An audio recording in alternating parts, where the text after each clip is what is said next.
ইসলামের ৫টি স্তম্ভের মধ্যে একটি হচ্ছে পবিত্র হজ।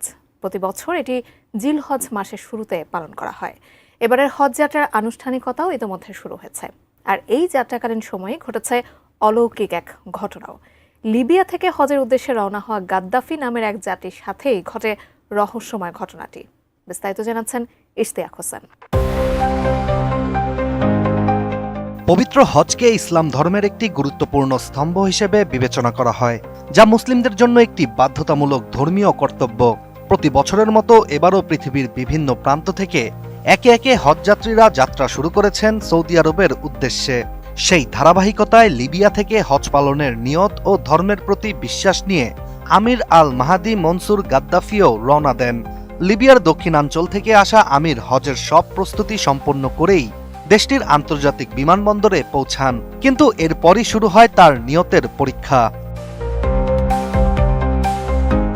আমির বিমানবন্দরে পা রাখার পরই বুঝলেন শুধু একটি নাম মানুষকে কতটা বিপদে ফেলতে পারে। সৌদি আরবের বিমানে ওঠার আগে নামে গাদ্দাফি থাকায় আমিরকে আটকে দেয়া হয় ইমিগ্রেশনে।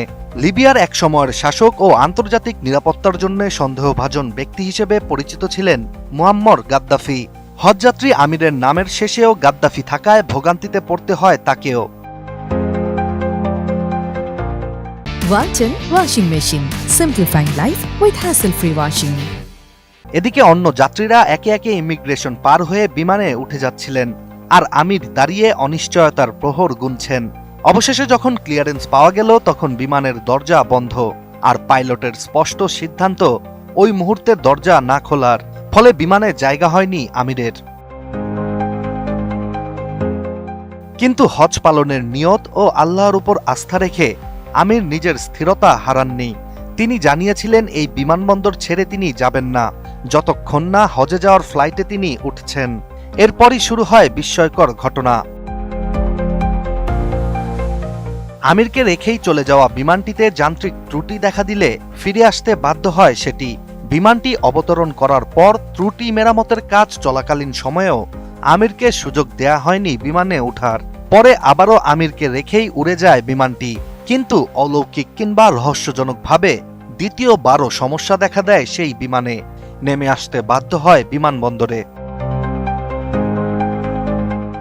দ্বিতীয়বার অবতরণের পর বিমানের ভিতরে নীরবতা। ঠিক তখনই ক্যাপ্টেন ঘোষণা করেন, আমিরকে ছাড়া আর এক পাও এই বিমান এগোবে না। এই ঘোষণার পর বিমানবন্দরেও আবহাওয়া বদলাতে শুরু করে। এবার গাদ্দাফি নামটি আর ঝামেলা নয়, মুহূর্তেই হয়ে ওঠে বিশ্বাসের প্রতীক। এরপর জরুরি ভিত্তিতে আমিরকে তৃতীয়বারের ফ্লাইটে ওঠার অনুমতি দেয়া হয়। এবার কোনো যান্ত্রিক ত্রুটি ছাড়াই আমিরকে নিয়ে সৌদি আরবের উদ্দেশ্যে উঠতে শুরু করে বিমানটি। এই ঘটনার পর স্থানীয় একাধিক গণমাধ্যমকে আমির বলেন, তিনি শুধু হজ করতে চেয়েছিলেন। তিনি জানতেন যে তার নিয়ত যদি হজ হয় তাহলে কেউ তাকে আটকাতে পারবে না। সবকিছুই আল্লাহর ইচ্ছায় হয়। হজযাত্রার এই রহস্যময়ী ঘটনা ও আমিরের অটল বিশ্বাস বর্তমানে অনেককেই আবারও ভাবতে বাধ্য করছে, অলৌকিক ঘটনা কি সত্যি ফুরিয়ে গেছে? এছাড়া শুধু যন্ত্র নয়, হয়তো নিয়তিরও ইচ্ছে ছিল বিমানটি আমিরকে নিয়েই উড়বে। Ishtiaq Hossain, ATN news.